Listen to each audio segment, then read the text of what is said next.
So John Tavares is a Toronto Maple Leaf. And, wow, that's... It's amazing. I mean, the sweater will look good on him because he wore it for much of his minor hockey career. He was in the Greater Toronto Hockey League. He was a Toronto Marley.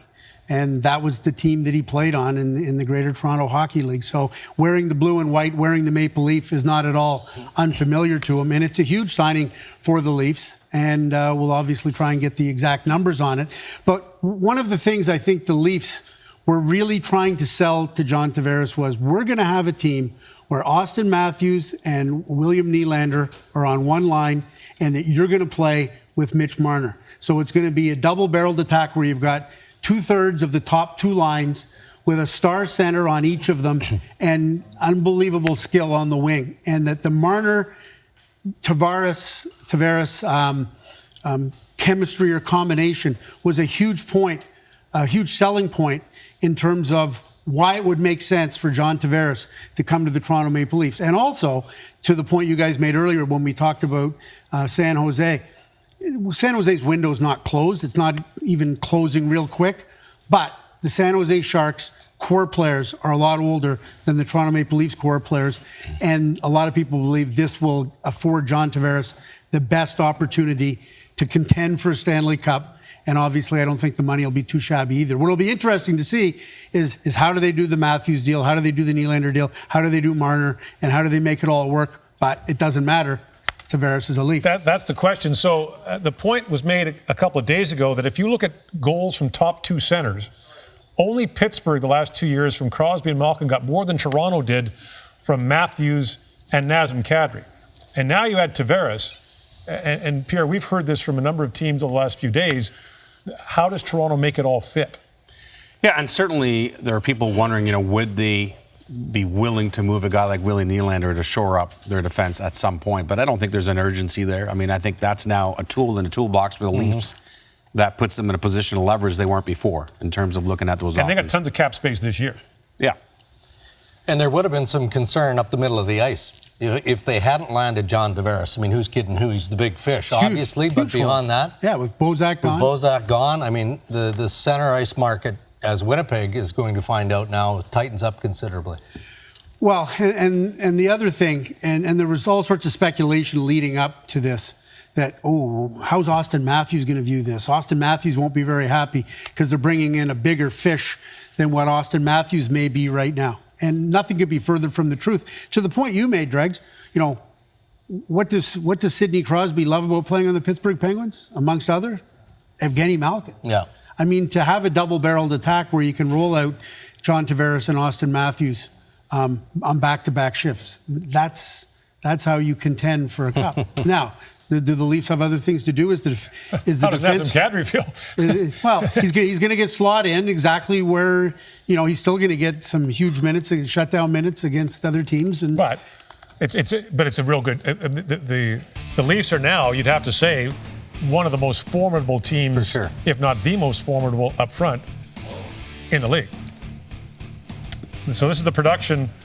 This is the goal production for this group. I mean, Tavares, Matthews, Kadri. That's 99 goals. No, it's 109 goals. No, 103 goals, actually. Never mind, 103 goals. Yeah, they said there'd be no math.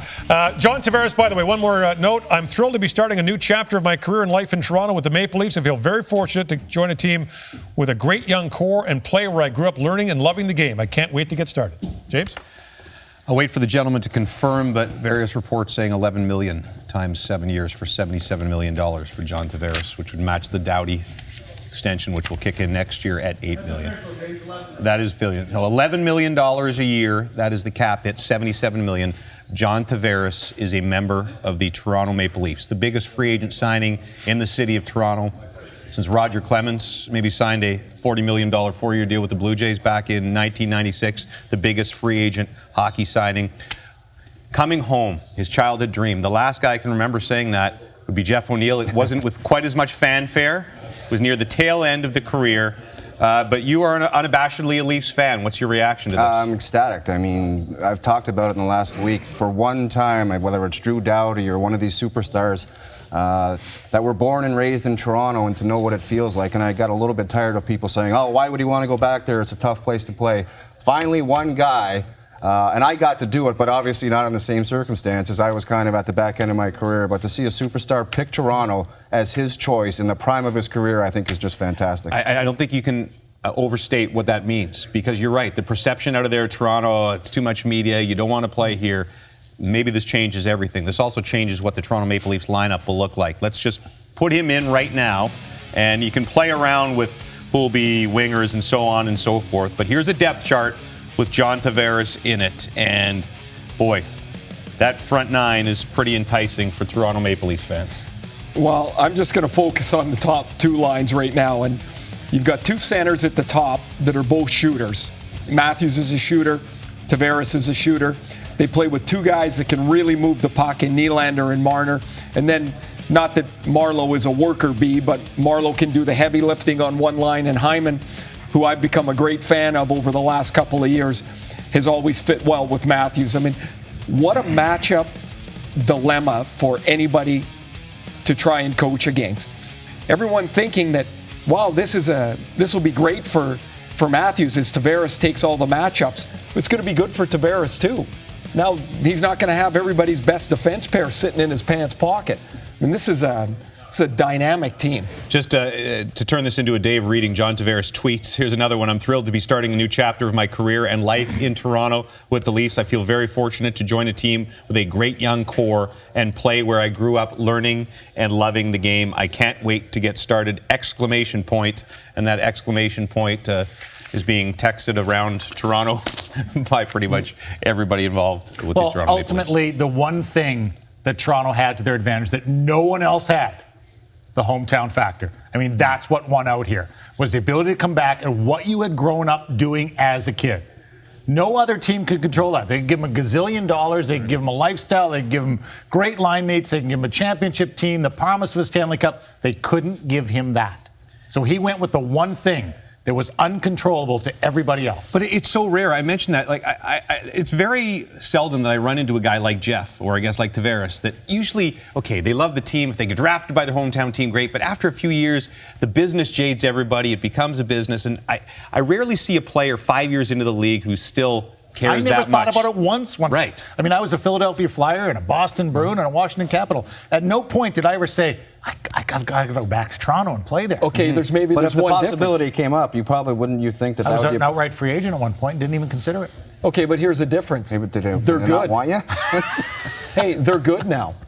Yeah, they're really good now. They weren't so then. maybe over You're the right. past 10 or 15 years, people said, I don't want to go home, get ripped and raked over the coals because the team's no good, and everybody thinks I'm the guy that's going to turn it around. They don't have to do that now. They are good. They're an explosive team. Tavares is an exceptional player. You know, and I tell people, Ray, you don't realize Mark Messier and Glenn Anderson, two Hall of Famers, didn't see a checking line their first 8 years in the NHL because you were checking Gretzky and Curry. Now, think about that. Think about those combinations. Bob touched on, can Matthews and Tavares coexist? Of course they can. Yeah, they can. Good players love playing with good players. I can't even see that even being a talking point. And for any kind of scrutiny or criticism of Kyle Dubas, I think he's got himself a hall pass here for a little bit. I mean, for your first assignment it's on remarkable. The job. Yeah, it's remarkable. For your first assignment, get this done. And it's a totally different model. That's the key thing you've got to look at now. It's a different model than what the projected plan was with Brendan Shanahan in terms of building this organically. And the interweaving of the storylines here, from Lou Lamoriello leaving the Toronto Maple Leafs to bring the old vet, to bring in the kid. The vet tries to get John Tavares to re-sign in Long Island, and the kid gets him to sign to Toronto. It's remarkable. And again, Brendan Shanahan, basically every move he has made since he came in and introduced the Shanahan plan from Badcock, and then they got some luck with Matthews, and now this, it is something else. Where does Tavares fit in as far as the money goes and the contract goes in the National Hockey League? Well, here we go. These are current cap hits for 2018-19. Connor McDavid, of course, at 12.5, and John Tavares becomes the second highest in the National Hockey League. When Drew Doughty's extension kicks in a year from now, he will match Tavares, but it's McDavid and Tavares 1-2 right now as the highest paid players in the National Hockey League cap hit-wise. Kane and Taves, of course, with those matching deals right behind them.